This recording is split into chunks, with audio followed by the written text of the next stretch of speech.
1983년 알래스카에서 연쇄범죄가 일어났습니다. 낮에는 빵집에서 맛있는 빵을 구웠고 밤에는 비행기를 운전하여 특수 서비스업 종사자를 찾아다녔습니다. 그는 12년간 30여 건의 범죄를 저질러 미국 전역에서 센세이션을 일으켰습니다. 결국 그는 461년의 유기징역을 선고받게 됐습니다. 그 사람은 바로 빵집 사장 로버트 한센이었는데요.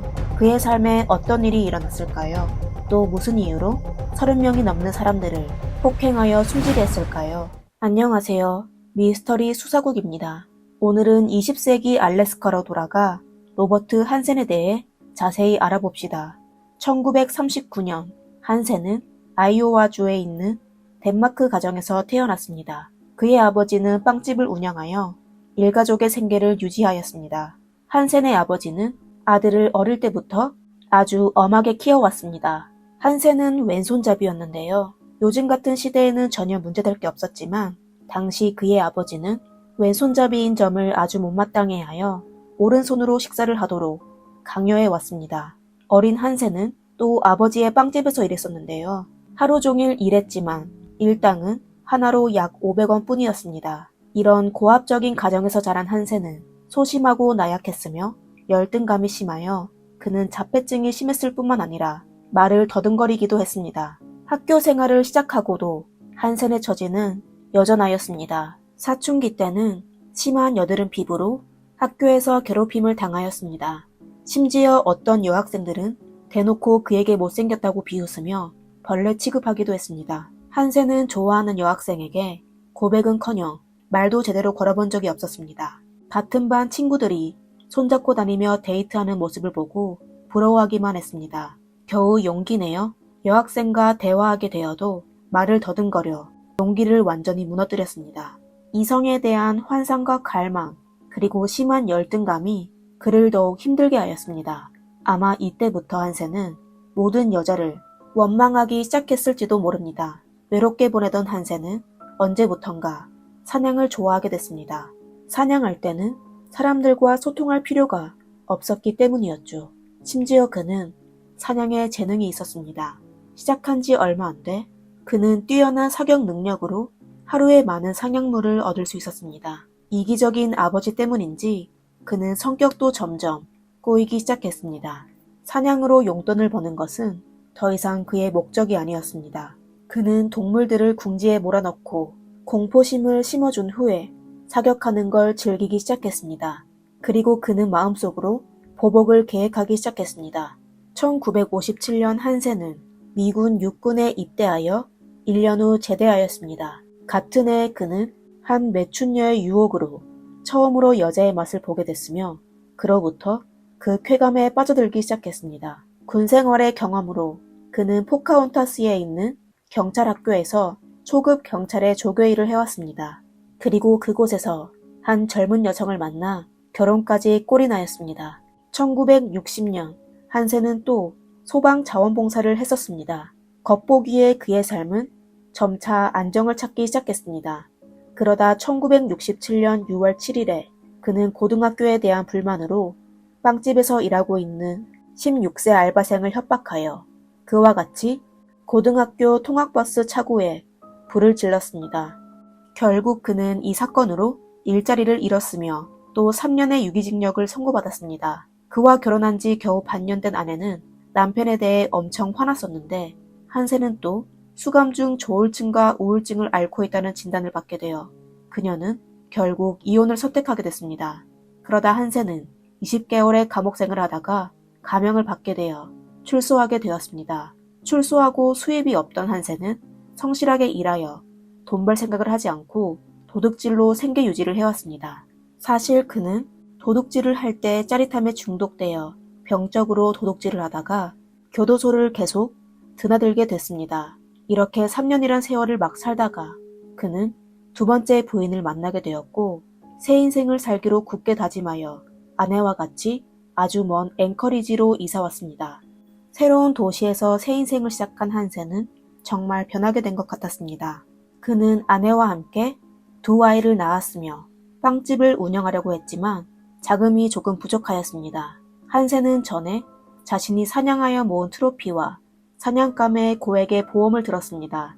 그는 보험을 든 사냥감을 도둑맞은 척하며 1만 3천 불, 하나로 약 1,700만 원의 보험금을 사기쳐받아 가게를 오픈하였습니다.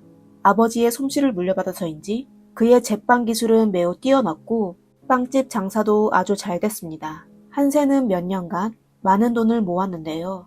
심지어 개인 비행기까지 한 대 구매하였습니다. 그는 이웃들과도 사이가 아주 좋았습니다. 그리고 겉보기에 허약한 한세는 뛰어난 사냥 기술로 4번이나 현지의 사냥 기록을 깨어 신의 사수로 불리기도 하였습니다. 그의 집 벽 전체에는 그가 사냥대회에 참가하여 얻은 트로피와 사냥감으로 가득했습니다. 알래스카는 풍부한 석유와 가스 비축량을 보유하고 있어 정부는 1970년대에 1300마일의 송유관을 건설하였습니다. 이와 동시 대규모 특수업계 종사자와 불법약품 판매상도 불러왔습니다.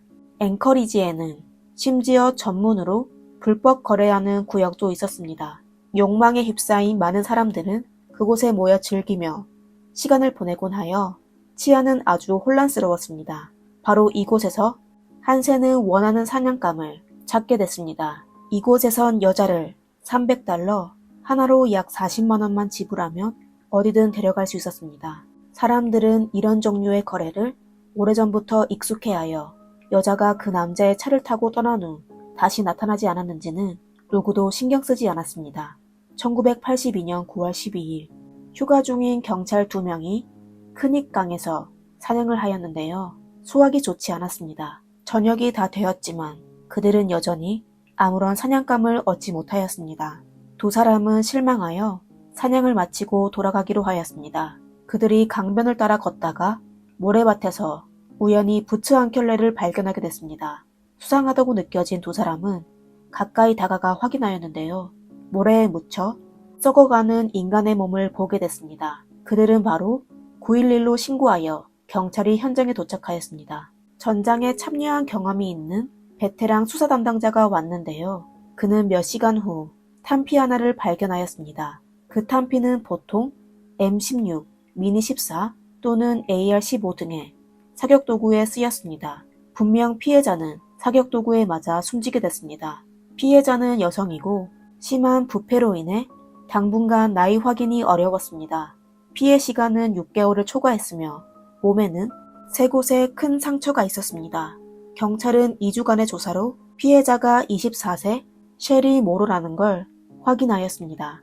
그는 와일드 체리펍의 특수직을 하는 댄서였으며 마지막으로 나타난 시간은 1981년 11월 17일이었습니다.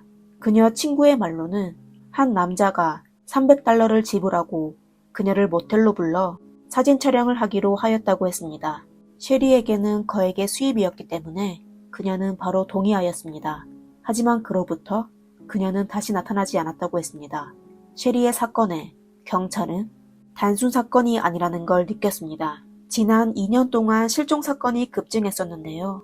그중 대부분이 특수업을 해온 사람들이었습니다. 셰리가 발견되기 전 실종 사건은 사람들의 관심을 별로 끌지 않았습니다.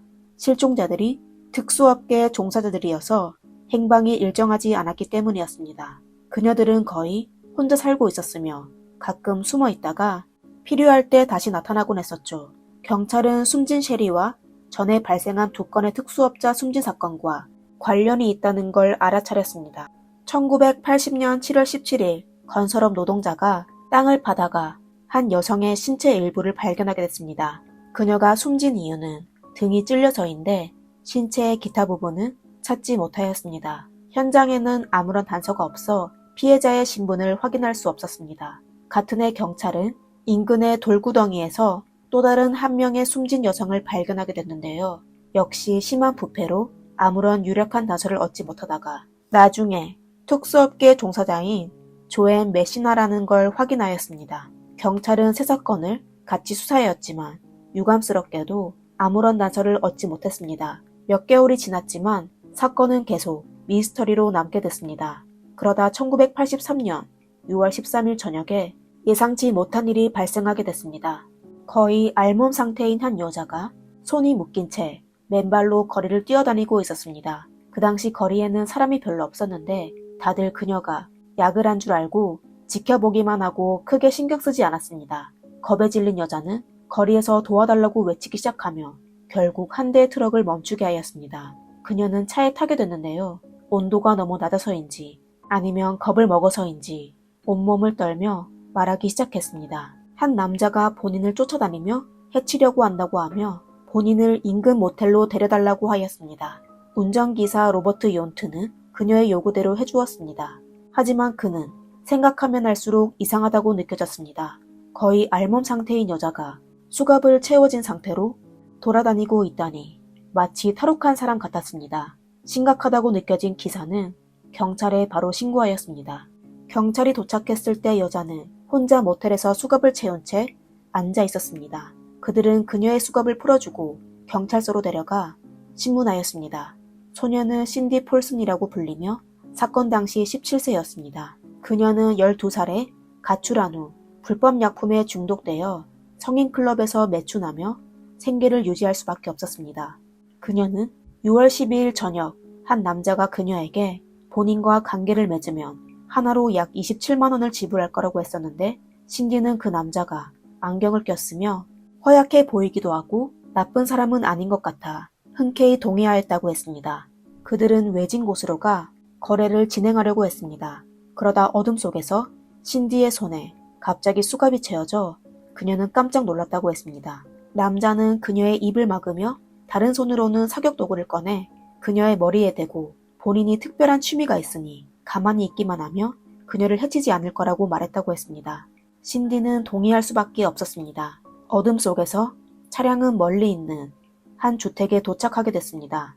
신디는 이곳이 앵커러지에서 부자들이 모여 사는 지역이라는 걸 바로 알아차렸습니다. 그녀는 공포스러운 동물의 표본과 고격들이 진열되어 있는 지하실로 끌려갔습니다. 지하실 가운데 자리의 천장에 쇠사슬이 걸려 있었는데 그녀는 그곳에 매달려 밤새도록 고문을 당하게 됐습니다. 날이 곧 밝아질 때 신디는 거의 기절 상태였지만 한센은 여전히 활력이 넘쳤습니다. 그는 비행기를 운전하여 신디를 본인의 숲속 오두막으로 데려가 계속 그녀와 즐기려고 했습니다. 한센은 신디에게 협조만 잘한다면 꼭 보내줄 거라고 약속했습니다. 이렇게 한센은 알몸이 된 신디를 승용차 뒷좌석에 숨겨 가까이 있는 메리필드로 데려갔습니다. 그는 차량을 비행장 근처에 주차하여 그녀를 두고 혼자 하차하여 비행기에 생필품을 싣기 시작하였습니다. 그 당시 신디는 마침 한센이 보이지 않는 곳에 앉아있게 됐는데 계속 한센을 따라다니다가 숨질 수도 있다고 생각했습니다. 그녀는 이때다 싶어 신발을 증거로 그의 차 안에 두고 몰래 차문을 열어 고통을 참으며 온갖 힘을 다하여 앞으로 뛰기 시작하였습니다. 그러다 드디어 마음씨 착한 트럭 기사를 만나게 된 것이었습니다. 신디는 경찰에게 그녀와 같이 공항으로 가 비행기를 확인하자고 하였습니다. 하지만 경찰은 우선 그녀를 병원으로 데려가기로 하였습니다. 그리고 진짜 비행기가 있다 하더라도 범인이 그곳에 계속 있지는 않을 거라고 생각했습니다. 하지만 신디의 요구에 경찰은 결국 동의하였습니다. 경찰의 예상대로 비행기를 찾지 못하였습니다. 하지만 신디가 얘기한 승용차를 찾게 됐습니다. 경찰은 차량이 로버트 한센의 소유인 것을 확인했습니다. 그리고 그도 마침 작은 비행기를 소유하고 있었습니다. 경찰은 바로 한센의 집으로 가 그를 찾았습니다. 신디의 지적에 한센은 전혀 두려워하지 않았습니다. 그는 심지어 화를 내며 그녀와 거래가 있었던 건 맞지만 그것뿐이라며 선을 그었습니다. 신디가 언급한 납치에 관해서는 모르쇠로 읽어냈고 신디가 약속한 금액보다 더 많은 금액을 얻지 못하여 지어낸 일이라고 하였습니다. 그리고 한센의 친구도 6월 12일 저녁 5시에서 저녁 11시까지 둘이 같이 비행기 좌석을 같이 수리하다가 다른 한 명의 친구의 집에 방문하여 셋이 이튿날 새벽 5시까지 같이 있다가 수리된 좌석을 차에 싣고 공항으로 돌아가 설치했다고 말하였습니다. 한센에게는 완벽한 알리바이가 있었습니다. 한센은 아주 침착하게 경찰의 신문에 답하였습니다. 자신의 결백을 증명하기 위해 그는 심지어 수사 명장이 없는 경찰을 그의 집으로 들어가 수사하게 허락하였습니다. 한센의 지하실에는 신디가 묘사한 것과 비슷하게 배치되어 있었습니다. 그리고 사격도구도 찾아냈지만 사냥을 즐겨하는 한센에게는 집에 합법적인 사격도구가 있다는 게 정상적이었습니다. 게다가 한센의 차 안에는 신디가 언급한 신발이 없었습니다. 한 사람은 온화해 보이는 제빵사이고 한 사람은 약 중독이 있는 특수업계 종사자였기 때문에 경찰은 신디의 진술이 거짓말로 느껴져 그녀의 사건은 당분간 보류하기로 했습니다. 그러다 1983년 9월 2일에 경찰은 크닉강 근처의 돌구덩이에서 또 다른 한 명의 여성 신체를 발견하게 됐는데요. 그녀는 얕은 흙구덩이에 묻혀 있었으며 이미 부패하기 시작하였습니다. 법의학 검사 결과 그녀도 기존 사건의 피해자와 같은 사격도구에 맞아 숨지게 된 것이었습니다. 이때 현지에는 또 여러 비슷한 사건이 발생하였는데 전부 해결하지 못했습니다. 앵커리지 경찰은 할 수 없이 FBI로 도움 요청을 하였습니다. FBI는 전설적인 존 더글라스를 현장으로 파견시켜 조사하기 시작했습니다. 존은 유능하기로 업계에서 호평이 자자했습니다. 그는 알래스카 연쇄 형사사건을 일일이 검토한 후 곧바로 범인이 사냥에 능통한 사냥꾼이라는 걸 알아냈습니다. 그리고 그의 목적은 특수업계 종사자들이었습니다. 그녀들은 만나는 사람이 대부분 고객이었고 사라졌다 나타났다를 반복하는 특성 때문에 실종된다 하더라도 의심받을 일이 적었습니다. 이때 앵커러지의 경찰은 한센에 대한 의심을 언급하였습니다. 그들의 의견으로 존은 한센에 대해 조사하기 시작하였습니다. 존은 한센의 작은 키와 얼굴에 있는 여드름 자국이 있는 걸 보고 또 그가 말을 꽤 더듬어 한센이 청소년 시절 심한 피부 트러블로 인해 친구들에게 비웃음을 당했을 가능성이 높은 것으로 추측했습니다. 그리고 이 때문에 심한 열등감을 느끼게 되어 외진 곳으로 이사하여 생활하게 된 것이라고 추측했습니다. 그렇다면 한센은 분명한 유력한 용의자인데 그의 완벽한 알리바이는 어떻게 된 것일까요? 존은 생각 끝에 아마 그의 두 친구가 거짓 증언을 했을 가능성이 높다고 생각했습니다. 경찰은 잠깐 망설이다가 한센의 두 친구를 경찰서로 데려왔습니다. 그리고 그들에게 사실대로 얘기하지 않으면 감옥에 가게 될 것이라고 경고하였습니다. 두 사람은 겁에 질려 곧바로 사실을 털어놓았습니다. 그들은 사건 당일 신디가 납치되던 날 한센과 같이 있지 않았다고 말했습니다. 경찰은 바로 두 팀을 구성하여 한 팀은 한센을 체포하러 가고 다른 한 팀은 그의 집과 비행기를 수행하기로 했습니다. 이번 수색에서 경찰은 한센의 다락방에서 숨겨진 방 하나를 발견하였습니다. 안에는 여러 개의 사격도구와 37개의 X표시가 표시되어 있는 지도가 있었습니다. 지도에 표시된 곳이 경찰이 전에 찾게 된 피해자의 매장지와 동일하였습니다. 경찰은 또 다양한 보석과 신분증을 발견했는데 그중 일부는 피해자들의 소지품이었습니다. 그리고 하나의 사격도구를 찾게 됐는데 바로 피해자를 숨지게 한 사격도구와 같은 타입이었습니다.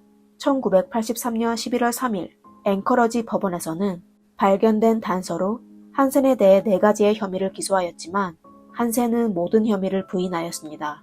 11월 20일 테스트 결과 그의 사격도구가 여러 여성을 숨지게 한 사격도구와 일치한다는 결과를 받았습니다. 유력한 증거 앞에 한센은 본인이 승소할 가능성이 희박하다는 걸 알고 있었지만 여전히 무죄를 주장하였습니다. 앵커리지 검사는 한센과 거래를 진행하기로 하였습니다. 그가 그 당시 알고 있는 범행을 인정하며 나머지 범죄를 언급하지 않기로 하였습니다. 그리고 그가 연방 교도소에서 복역할 수 있도록 도와주겠다고 했습니다. 유혹적인 조건에 한센은 마침내 입을 열기 시작했습니다. 한센은 매번 피해자를 비행기에 태워 멀리 있는 오두막으로 데려가 옷을 벗기고 고문을 했었다고 고백했습니다. 그리고 그는 피해자의 눈을 가리고 숲으로 데려가 그녀들을 풀어주는 척하며 그녀들이 도망가는 모습을 지켜보다가 사격도구로 숨지게 했다고 말했습니다. 그녀가 바위에서 여러 번 넘어져 발을 다쳤어요. 나중에 덤불 아래에 숨었는데 제가 그녀를 찾아냈죠. 그녀는 비명을 지르며 달려가기 시작하더라고요. 그래서 사격도구를 들고 그녀를 향했죠. 동물을 사냥하는 것보다 훨씬 짜릿했어요. 이건 한센이 피해자에 대한 묘사입니다. 그는 그녀들을 숨지게 하고 나서 묻어둔 곳을 지도에 표시하였습니다. 얼마 안 돼 그의 지도에는 수십 개의 빨간색 마커로 가득 차게 됐습니다. 심심할 때마다 그는 지도를 펼쳐 전리품을 감상하며 다음 목표를 생각해왔습니다. 경찰은 지도에 표시된 곳을 찾아가 피해자들을 확인했습니다. 이틀 만에 경찰은 17개의 목적지에서 12명의 피해자를 찾아냈습니다. 한센은 1984년 2월 18일에 4건의 특급 상해죄 혐의를 인정하였습니다. 사실 그 당시 신디가 탈출하지 못했으면 한센은 아마 여전히 잡히지 않았을 수도 있습니다. 미국에는 극형이 없어 대법원에서는 한센에 대해 가석방이 없는 461년의 유기징역을 선고하였습니다. 그는 펜실베니아의 교도소에 수감되어 있다가 알래스카의 교도소로 이송됐으며 결국 건강 문제로 2014년에 앵커리지 교도소로 가게 됐습니다. 2014년 8월 21일에 한센의 상태가 악화되어 병원에서 75세의 나이로 세상을 떠나게 됐습니다. 오늘의 영상은 여기까지입니다. 사건에 대해 어떻게 생각하시나요? 댓글로 남겨주세요. 재미있게 보셨다면 좋아요와 구독 부탁드리겠습니다. 미스터리 수사국입니다. 감사합니다.